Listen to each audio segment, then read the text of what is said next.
Welcome back, everyone. Today we're taking a deep dive into the story of Ethereum. Oh, this is going to be good. Yeah, we're going behind the scenes using excerpts from Camila Russo's The Infinite Machine. A classic. Absolutely. Yeah. From Bitcoin's beginnings to, well, all the drama that comes with creating something groundbreaking. Buckle up. It's a wild ride for sure. Russo really captures the energy of it all, the excitement, the conflicts, all of it. So before we get to Ethereum, got to start with Bitcoin, Yeah. right? Just a quick refresher. Bitcoin was created in 2008 by the mysterious Satoshi Nakamoto. Right, but Bitcoin wasn't just like a tech thing. It was more than that. Oh yeah, it was a whole philosophy deeply rooted in the cypherpunk movement. Okay, cypherpunk. Sounds kind of sci-fi, no? Ha, yeah, a little bit. But these were real people, like tech activists back in the 80s and 90s, worried about, government surveillance and corporations taking over the internet. So fighting for freedom online, basically. Exactly. They believed in privacy, and cryptography was their weapon of choice. Yeah. Bitcoin was, in a way, their ultimate vision. Digital cash, free from the powers that be. That's powerful. Oh, yeah. Especially when you consider Russo's own experience in Argentina. Imagine banks shutting down, limits on cash withdrawals, your savings just gone. That puts things into perspective. That's why Bitcoin resonated with so many. They offered a way out, an alternative. Okay, so for those who are new to this, how does Bitcoin actually work? Blockchain, right? That's the magic word. Blockchain is the heart of it. It's like a giant public ledger of every Bitcoin transaction ever Yeah. distributed across a network of computers. So no one entity controls it. Nope. It's decentralized. Can't be censored or manipulated. Every transaction is verified and added to the blockchain through, mining. Right, those powerful computers solving crazy math problems. And the winner gets to add the next block of transactions to the chain. They get rewarded with Bitcoin. But mining is more than just getting Bitcoin, right? It also secures the entire network, keeps it all running smoothly. That's the beauty of it. So Bitcoin was this revolutionary thing. Then comes along Vitalik Buterin, this programming prodigy. Deeply involved in the Bitcoin scene, even co-founded Bitcoin magazine. But he saw limitations in Bitcoin. He did. He started asking, what if blockchain could do even more? More? Like what? Well, Bitcoin was good for, transferring value like digital cash. But Vitalik, he imagined a blockchain that could run any kind of decentralized app. dApps, as we call them now. Whoa, hold on. That's like going from a basic calculator to a supercomputer. Exactly. He saw the potential to change everything, from finance to how we interact online. This was his Ethereum. And he wrote it all down in a white paper. Made some serious waves. Oh yeah, it wasn't just technical jargon. It was a rallying cry for developers, for everyone who believed in this vision. They needed that community, for sure. Building this thing was no small feat. No kidding. And that's where the real story of Ethereum begins.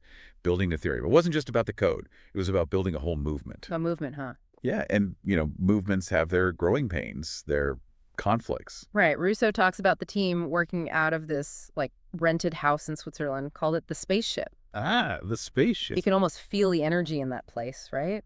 Long hours, pizza boxes everywhere, all driven by this idea of decentralization. They really believed they were building something big, something that could change the power dynamics. But governing a decentralized thing, that's got to be tough. It is. Figuring out how decisions are made, how to resolve disputes, that's a challenge, even today. So it's one thing to have the vision, but actually putting it into practice, it's totally different. Absolutely. And that's where things got interesting with Charles Hoskinson. He came in as CEO. Oh, yeah, Charles. He brought some serious business acumen to the table, didn't he? He did. And he was all about structure, a more traditional approach to building Ethereum. But that clashed with some of the, let's say, more idealistic developers. Yeah, there was some fundamental disagreements about how Ethereum should be governed, how much influence traditional corporate structures should have. Some felt like that went against the whole idea of decentralization, right? Exactly. It was like two philosophies colliding. The pragmatists versus the idealists. A classic struggle. On one side, you've got folks focused on sustainability, attracting investment. And on the other, those fiercely committed to the core principles, the community ownership aspect. And it all came to a head. Eventually, Charles left the project. That was a turning point. Forced the community to ask some really tough questions. Like, what does it really mean to be decentralized? How do you make decisions in a system like that?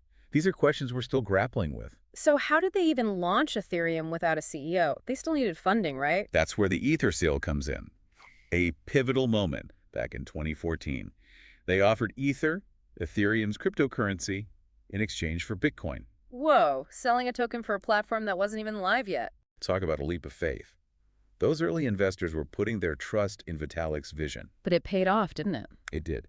They raised around $18 million, gave them the resources they needed to launch the Ethereum network. That must have been such a rush, seeing this thing they'd poured their hearts into finally come alive. It was.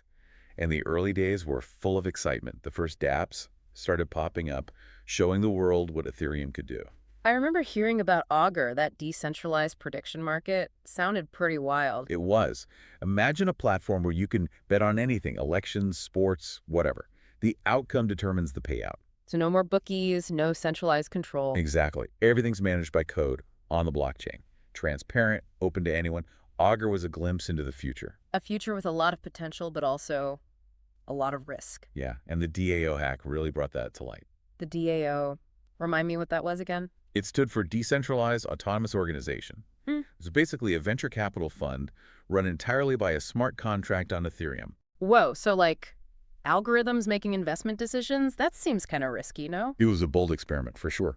And it attracted a ton of attention, raised over $150 million in Ether. But then, the hack. Yeah, someone found a flaw in the code and, well, drained millions of dollars worth of Ether. That must have sent shockwaves through the community. It did. And it sparked this huge debate about what to do. How do you respond to something like that? So what were the options? There were two main camps, the soft fork folks and the hard fork folks. Okay, refresh my memory on what a soft fork is again. A soft fork is basically a software update that makes the blockchain incompatible with older versions. Like setting new rules that everyone has to follow? But wouldn't the attackers still have the stolen funds? That was the issue. The attacker couldn't spend the funds on the updated network, but they wouldn't be recovered. So the hard fork, that's the more extreme option. Yeah, hard fork is like rewriting the blockchain, going back in time to reverse the hack. Rewriting history, that's got to be controversial. It was. Some people felt it went against everything blockchain stood for. The idea that it's permanent and unchangeable. It's a tough call. On one hand, you've got the sanctity of the code, but on the other, someone just stole millions. It's a real ethical dilemma. It was. And the community was divided. But in the end, they voted for the hard fork. They reversed the hack.